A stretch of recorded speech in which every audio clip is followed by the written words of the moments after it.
Hey y'all, I know I'm looking crazy, but I am outside on my break trying to get this review done for y'all because I know I'm behind and it's freaking cold, okay? So I got the shades and all my gear, okay? We expecting snow tomorrow, okay? But anywho, I'm here to give y'all my take, my review of The Haves and the Have-Nots, Season 6, Episode 5, titled The Power Struggle. Everybody in this show has a power struggle, so who knows exactly who it was going to be about prior to watching the episode. But anywho, before we get into that, if this is your first time on my channel, please go ahead and click that like button because you're going to love this video. And then go ahead and click that subscribe button. Join the family. Thank you for all of my subscribers that are coming back, watching all my new videos I'm putting out. I appreciate it. Okay. Reason why we're here, the show. Okay, so it starts off where it left off, with a laser being pointed at Jeffrey's head while Madison is talking to him, okay? Madison is like freaked out. He doesn't know what to do. At this point, he's speechless. So he just reacts. He takes action. So he literally like tackles Jeffrey to the ground. And I'm like, oh, Madison, that's so sweet. Because, like, you know, if it was a gun, like, you could have got shot. Like, you risked your life, boo. So, at this point, Madison is freaking out. And Jeffrey is like, what is wrong with you? Madison's like, there's a laser pointing at your head. Jeffrey, after dealing with his mama and Candace and everybody else in this show, he's like, look, stuff don't shock me no more. I'm about to just go see what's going on. So he approaches the window and he notices it's his stalker bae is outside, okay? Jealous Justin, okay? And he is literally pointing a laser pointer, not a gun, just like a pin. Okay, so Jeffrey is like, I'm about to go out there and deal with this. Okay, so he goes out there to Jealous Justin and he tells him, I just want you to stop all of this. Justin is like, okay, I'll stop as soon as you come home. Like, you know you want me.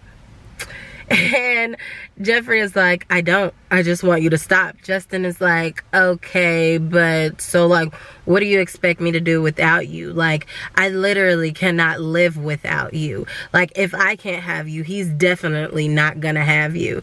And then Jeffrey is like, okay, that's good to know, but stop all of this.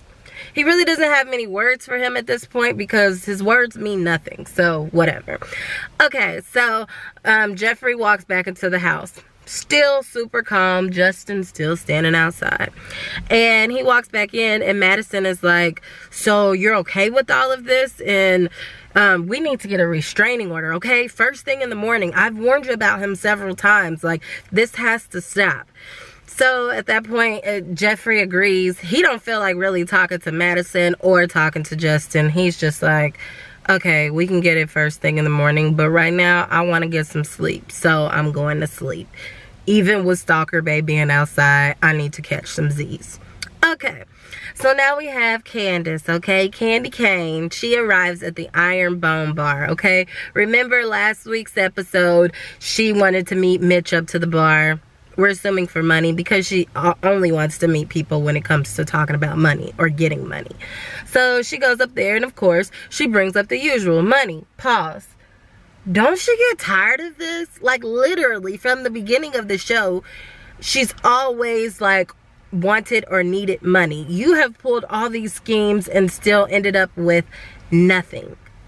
Like, you should just get tired. Like, just go start a new life somewhere. Like, go work a 9 to 5. Like, you're going to be guaranteed a check every 2 weeks. Like, this scheme in life ain't really working for you, okay?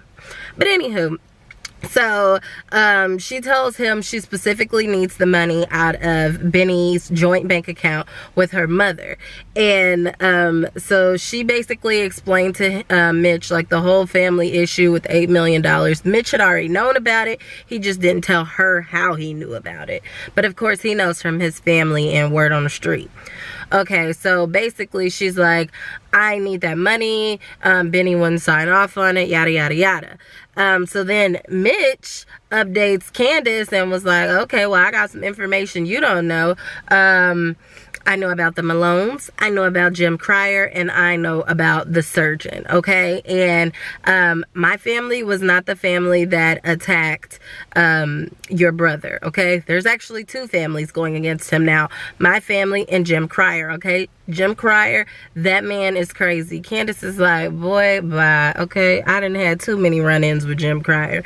He ain't crazy. I can handle him. And I'm like, Candace, stop pushing your luck, okay? So he's like, well, look, he has like literally set it up for Benny to get stabbed, and just enough to like scare him so that he could like sign off and give him his money back. And so basically Candace concocts a plan with Mitch. She wants Mitch to convince Benny to sign for the money to be released to Jim Cryer, and she's gonna deal with Jim Cryer, okay?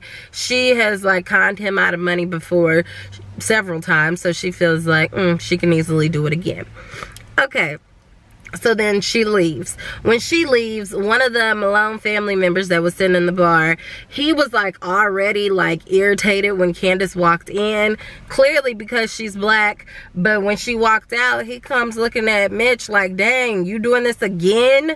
Like, why you letting them come up in here? And Mitch is like, come on now, y'all ain't still on that racist stuff, are y'all? And then he was like, well, you already know their type is not allowed in here. And so Mitch is like, okay, but do you know who that is? Candace Young. And he's like, Candace Young, that's the girl. He was like, yeah, she's accepted by Mama Rose, so she's accepted in this bar. And so he's like, okay, cool, fine, whatever. But dang, like, now that I think about it, she kind of fine though. Like, she kind of got a body on her. Ooh, you think I can get her number? Like, the things I could do. And I'm like, dude, 30 seconds ago, wasn't you just racist? And now all of a sudden Mama Rose accepts her, she hot, and you trying to figure out what you can do with a black girl. Mitch was like, she too much one woman for you. You ain't never even been with a black girl. You can't handle her. And I'm like, team black girl, okay? Black girl magic, okay? So anyways, well, I was just like, boy, bye after that scene. So now we see Veronica, okay? Last time we saw Veronica, she was in her kitchen cooking up a pot of grits, okay? And we now see her in that exact same place, okay? Except her grits are done at this point. So she puts on her little mittens, picks up her grits, walks to her room with a smile on her face. And RK is laying there in the bed, shirt off, sleep, like sound asleep like a baby, like he's safe in her house, okay? Like he running stuff, smooth skin, okay? And Veronica sits the pot down and removes his blanket and is holding the grits and was like, I told you to leave. RK turns around, looks at her, and sees that she got these grits in her hand. So he jumps up because he ain't about to get his pretty little skin burnt off, okay? And he was like, you really are old school. You have lost your mind. And she was like, you need to leave, okay? And on top of that, I know that you stole my jewelry, so I need you to have it back in my house by noon tomorrow. And he's like, look, you need to check your maid. I don't have anything of yours. And she's like, okay, why are you still here? Still holding the pot of grits, okay? She was like, you can still get it, okay? So then he says, you know what? I'm not here, okay? He specifically says, I'm a hologram and I'm a holler at your behind later, okay? And Veronica was like, okay, well, you need to holler your way out and don't come back, little boy. So he hurries up, gets his stuff and leaves. And Veronica lays down in her bed while she's talking about boys and men, there ain't no different. I mean, you can just like all this negative stuff about them, they all the same, yada yada yada yada yada, they're all alike, whatever. Okay, now Broderick, okay, Catherine's little boy toy, okay? So as we know from the episode before, Catherine, she needs some good, so she wanted to meet up with Broderick, but Broderick is scared to meet her at the hotel or her house because Jim then like intimidated him, okay? So she said she would come over to Broderick's house. Now Broderick warned her about his hood, but she thought she could handle it, okay? So back at his apartment, we see him cleaning up, and then there's a knock at the door, okay? So it's Mama K at the door, okay? Sugar Mama K, okay? That's Catherine's new name. So Sugar Mama K is at the door, and he lets her inside. And she's like looking around the place, clearly judging him, okay? And she's like, are you not making any money at the hotel? Like, I pay you. Like, clearly you would make enough to have more than this. And he was like, and then she proceeded to ask, like, do you have a drug problem? Like, what is going on? Where is your money going? So he's like, no, I don't have a drug problem, but I do send my money back to my family back home. And we know that he's from out of the country. Okay, so at that point, Catherine asked him for a drink. You know, maybe it'll, like, lighten things up a little bit, make her a little bit more comfortable in this little, like, hole that she's in, and because that's how she looks at his apartment. So at this point, he goes and like pours him a drink in these two little like plastic Solo cups, and she's like, you know what, on second thought, I don't need that drink. And he's like, come on, please, it's not that bad. She was like, oh no, but it is that bad. Okay, now she's just judging him outright. And so she looks around the place and she tells him, well, you know, if you play your cards right, I might just keep you. And he's like, keep me? And I'm like, Broderick, you already know what she's talking about, because you've been wanting to be a kept man, okay, since last season, okay? So anyways, Catherine was like, you know, I can keep you, set you up in a nice place, buy you a nice car, get you some nice digs. I mean, you could really have it all, okay? Fully level up, okay? Just play your cards right. And I was like, see, called it, okay? Sugar Mama. And so Broderick was like, okay, well, what do I have to do? Like, I'm all in. And she was like, me, simple. And I was like, yes, let's get straight to the point, okay? Let's not beat around the bushes, okay? Catherine's clearly in control here. You already know what the answer to that question was. She was like, me, okay? No further explanation. And so Broderick was like, okay, well then let's get it on, okay? It literally could have cued the music for let's get it on. But anyways, so he was about to get straight to it, do his job, but Catherine stopped him, okay? I guess his apartment was a turnoff for her. She couldn't really get in the mood. I don't know if she felt like it was clean or whatever, but she was like, nah, you know what? This ain't gonna work for me, okay? And he was like, well, do you want to go back to the hotel? She was like, no, I don't feel like going to the hotel either. But have you ever seen the back seat of a $230,000 car? And he was like, no, I haven't. I mean, from the outside, I've probably looked inside of one. And he was like, she was like, oh, okay, well, today is your lucky day, okay? I'm gonna give you an exclusive, like, interior view, okay? Follow me to my car. And I was like, Catherine, no, you are not about to get it in the neighborhood where you already feel out of place. Oh my Lord. Okay, whatever. So that's what they're about to go do.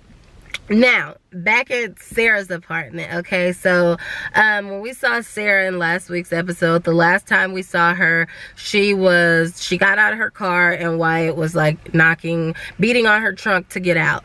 And she let him out, and then she convinced him to like come to her house because she can work with him and the DA to like nail his parents, okay?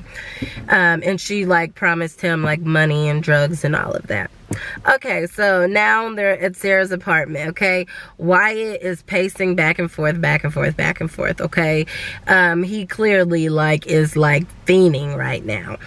So Sarah comes out of her room, tells him like, please calm down, like, can I get you a drink? And I'm like, Sarah, do you not know this boy's background? Like, he ain't supposed to have a drink. He ain't supposed to have, I mean, he was a drunk driver. He already killed the little girl and hit Benny. I mean, oh Lord, okay, whatever.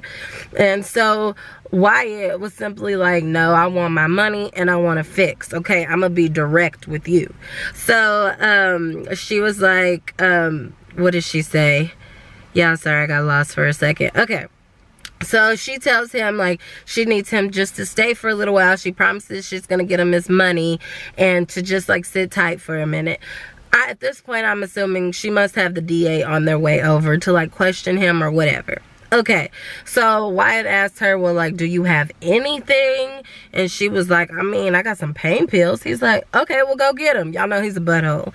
And so Sarah comes back with the pain pills, okay? And she gives him the pain pills, and he, like, literally chucks a bunch of them into his mouth. And she was like, wait, don't take them all. And he was like, okay, go get me a drink. She was like, no, you can't mix, like, alcohol and pain pills. Like, I don't want you to die. And he was like, look, I'm a professional at this. I've done this so many times. I know my limits, okay?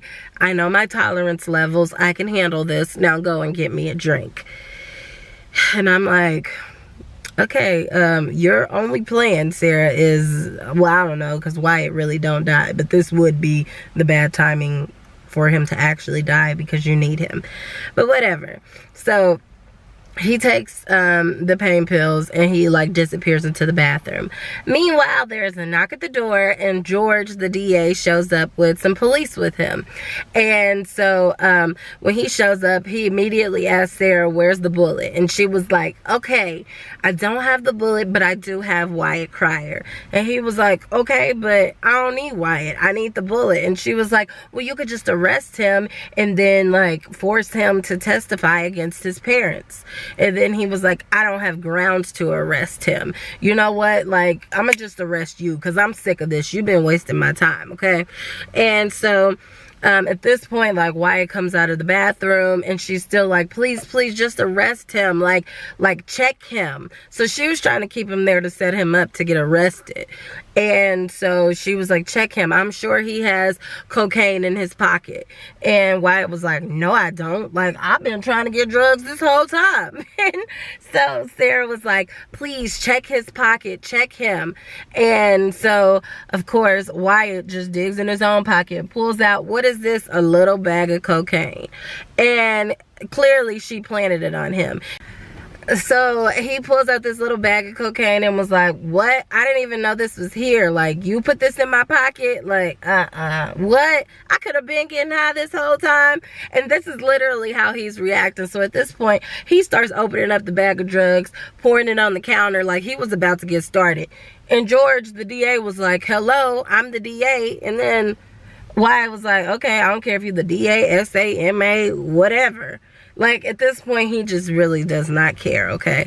And so George decides, you know what? Go ahead, arrest him, okay? So they arrest him and walk him out. Sarah tries to, like, convince George to give her one more day to figure this out and to get the evidence. She even tries to come on to him, and he's like, I'm not interested. You have one more day, okay? So next thing you know, we see Great Value Obama, okay? Great Value Obama is in his hotel room and he's having like a team meeting, a little short briefing with his team. So they basically tell him like the hospital visit with the kids went well, and they inform him that the current president has bumped up their meeting date for them to meet up with like the current president and the wife and Great Value Obama as the president-elect. And so one of the staff members, she asked Great Value Obama, is there going to be a female guest that's going to be in attendance with you? You know that's typically tradition. And he was like, so Charles got irritated. He was like, I mean, if you gonna dig my wife up out of her grave, then yeah, she'll be there. But other than that, it's not happening. So don't ask me again. This isn't a normal situation. And the lady was like, my apologies, okay? And so at that point, Great Value Obama, he's irritated. He's like, you know what? Everybody out except Landon. So everybody leaves out. Landon is still lingering around like a scared little puppy. He don't know what's gonna happen because he know that he tried Great Value Obama the last time he was in the same room as him, okay? So Landon is like, you know, walking around like a scared puppy, and he's like, sir, basically, like, what do you need? Great Value Obama steps to him and literally like punches him square in the jaw. Okay, and Landon falls to the ground. And Great Value Obama was like, I don't know what that was last night, but let's get one thing clear. If you ever try anything like that with me ever again, not only will you be fired, but I personally will freak you up, okay? He didn't say freak you up, but y'all know what he said, okay? And so Landon is like, yes, sir, okay, yes, sir. Landon is probably shocked that he still got a job at this point. So at this point, Great Value Obama, it's like Dr. Jekyll and Mr. Hyde. He extends his hand out and he was like, consider this an olive branch. And he helps him up off the ground, okay? So then Landon proceeds to speak further and he is like, I really am sorry, sir. And Charles is like, about what? Like, basically, like, we gonna pretend like this didn't happen because you was tripping, okay? So Charles is like, about what? Man, I'm so glad I got that off my chest. I feel a lot better, don't you? And so Landon is like, yes, sir. Okay, he had no choice but to say that because he just got punched, so he clearly don't feel better, but he needs to play his role, okay? Play his position. So at that point, Charles tells Landon to fix his tie before he walks out the room, and then Landon walks out. Okay, so getting closer towards the end of the episode, we see the lady in red, Veronica, walking around in her living room, okay? Her doorbell rings. She yells for Alice to get the door, okay? Alice takes her sweet little time. She always mistreating Alice, the maid. And Alice walks in up to Veronica and serves her papers and lets her know that she's suing her for having to work in a hostile work environment. And Veronica was like, I don't know what you think you know or who you think you know, but this is a joke to me. Takes those papers and literally rips them up in front of Alice. And Alice was like, well, you know the maid typically knows all of the secrets. Like, and Veronica was like, and I don't care. And Alice was like, okay, well, the one you least expect typically has the most power and they can take you down, but it's fine, I will leave. And so Veronica's like, I know you don't think you going out the front door, go out the back door. Alice is like, see, this is what I'm talking about, a hostile work environment. And she proceeds to walk out the front door and anyway, okay? So of course when she's walking out, the people that were at the doorbell was like the charity lady that Veronica talked to a few episodes back. So she walks in with like a random woman, okay? Basically when she walks inside, they like greet each other, they say hello, and then she explains to Veronica that she wants to take Veronica up on her offer to have one of the ladies in their program come and live in Veronica's home with her, and she thought the perfect lady would be this lady Karen, okay? She's actually about to graduate, and she is going to school for like to be like a pharmacist or something like that, or study pharmacy. And then Karen immediately speaks up and was like, oh, this is a lovely home. Veronica cuts her off real quick. She was like, yes, and this will be the last time that you see it. And she would like turns to the charity lady and was like, you just don't get it, do you? I wanted a black girl, okay? Not Becky. And she was like, well, her name's Karen. All of their names is Becky to me, okay? I wanted a black girl. She can be just a little bit darker than me. Make sure she's shapely, etc., okay? I want a black girl. So take her out of here and bring me a black girl. And so the lady was like, well, we don't see color. You do realize this will disqualify you from my program. And Veronica was like, okay, and then you'll be disqualified from my check, okay? So you can leave and you can come back with a Negro, okay, and take Becky with the bad hair out of here with you, or you can just like not get my check, okay? And so they leave out, okay? So next thing you know, we are back at David's house, and we have Madison going to go check on David because he's his nurse. When he goes in there to check on David, David asks how Madison and Benny are doing, and Benny was like, we're fine. So David says, why just fine? And so then Madison proceeds to tell him about like jealous Justin's like latest antics and how it's like interfering with like him and Jeffrey like basically excuses the behavior. So at this point, David is just pissed off. He's like, look, when my son wakes up, tell him to come and see me. He's like, you ain't gonna tell him what I said? And he was like, boy, what I tell you to do? When my son wake up, tell him come see me. So Madison is like, okay, yes sir, whatever. And then he leaves out. So then David gets on his phone and calls Jim. He basically has a quick little short conversation with him to tell him he needs Jim to get a message to Benji, for Benji to call David. Basically it's for some punk that is messing with Jeffrey. Okay, so he about to get Justin taken care of.